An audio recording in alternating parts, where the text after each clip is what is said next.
Hi, and welcome to a Not So Awesome review. Today we're taking a look at Batman Year One by Frank Miller.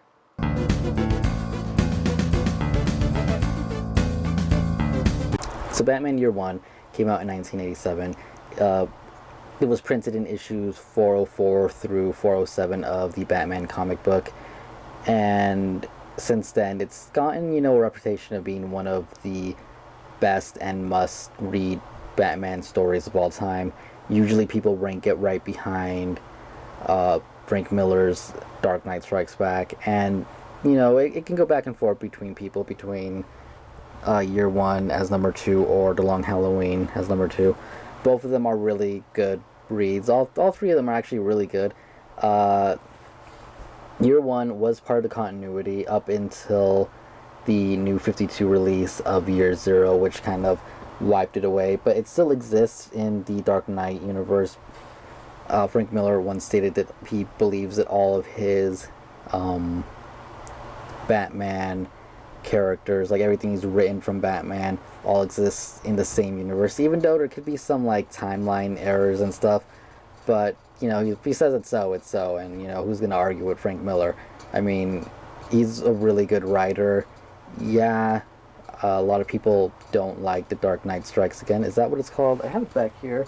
Yeah, Dark Knight Strikes Again. A lot of people aren't a big fan of it, but I just feel like people, the art isn't good. There's definitely things that aren't good about it, but the concept and story of it is not bad. But I'll get into that in another video. Today we're looking at Year One.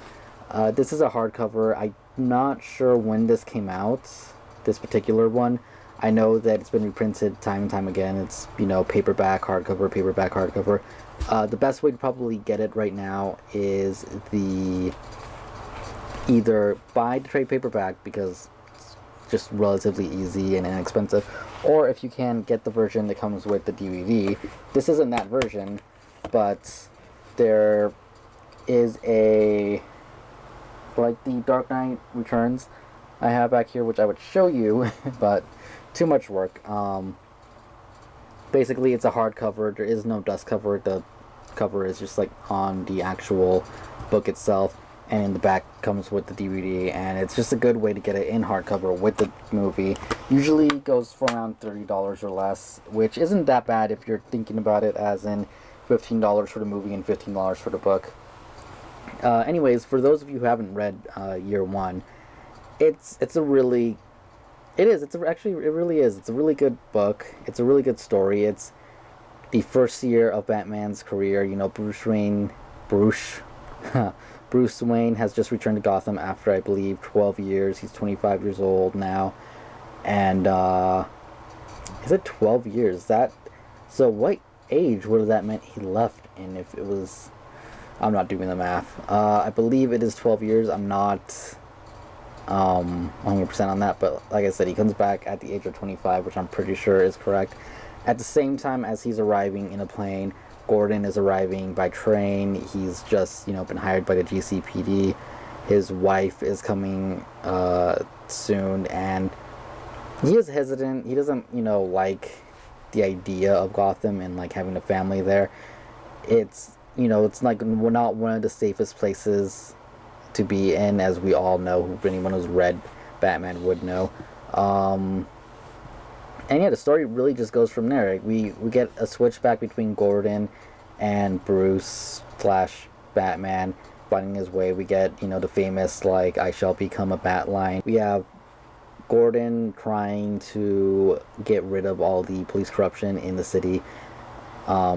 We see it right away with his partner Flash, and that kind of builds out through the entire comic book. That and some strains it kind of has with having to work a lot.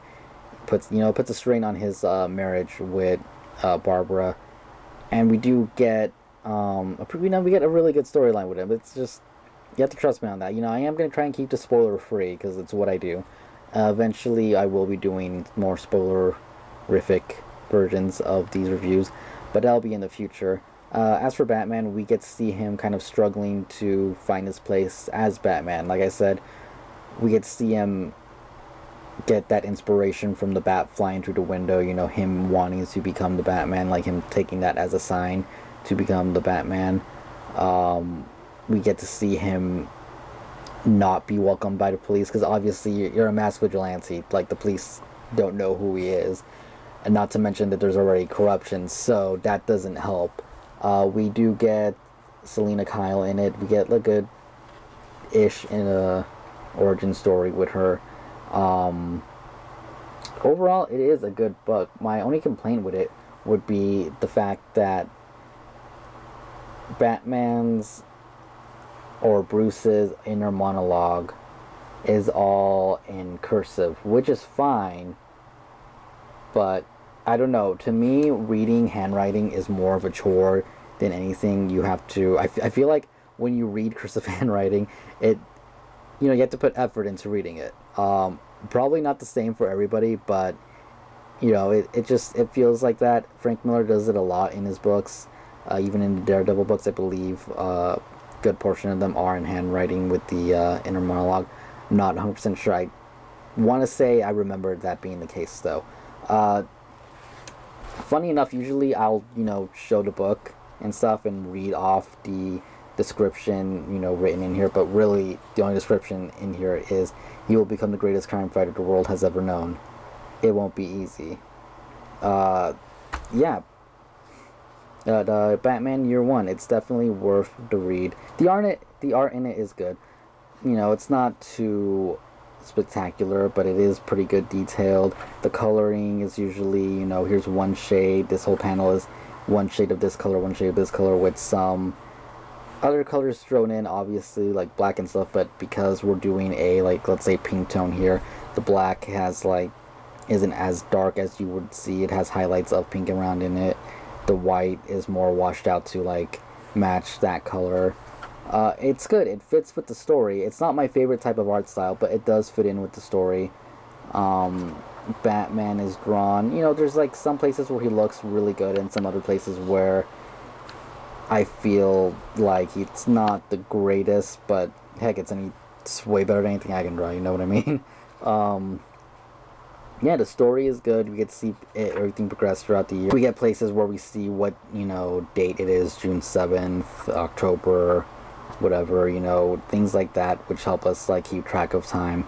And overall, it's just a really good story. It is definitely a must-read. Anybody you ask, where should I start reading Batman comic books? Well, they'll usually point you to this, Dark Knight Returns and The Long Halloween.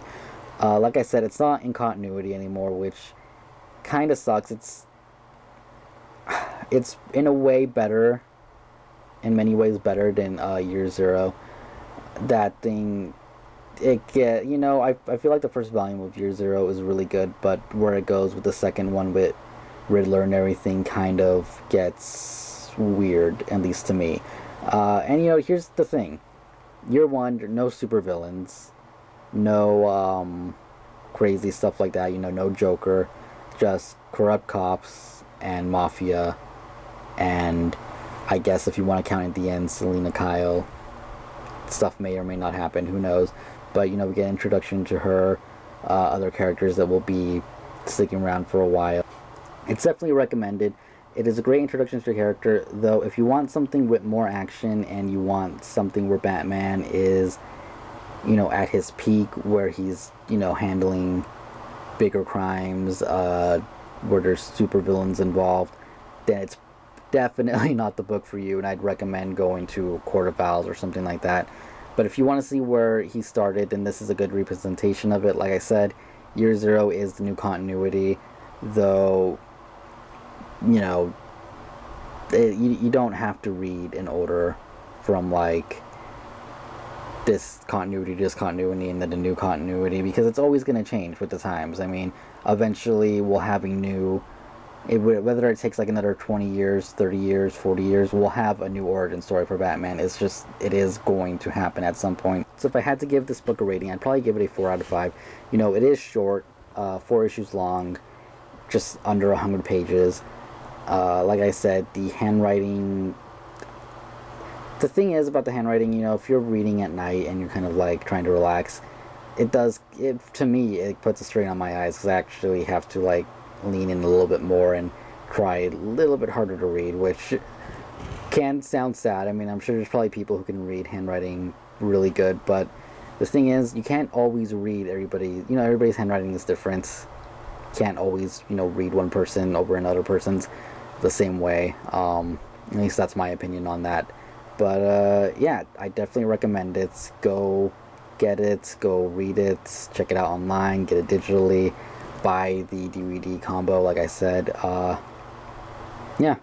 Anyways, that's my review for Batman Year One. I know this was a different kind of review. It's not what I usually do. If you guys enjoyed it, you know, let me know down below in the comments. I will keep up this format. I will be shooting, you know, in front of the camera a little bit more often with different things. I will be doing a lot more Batman reviews.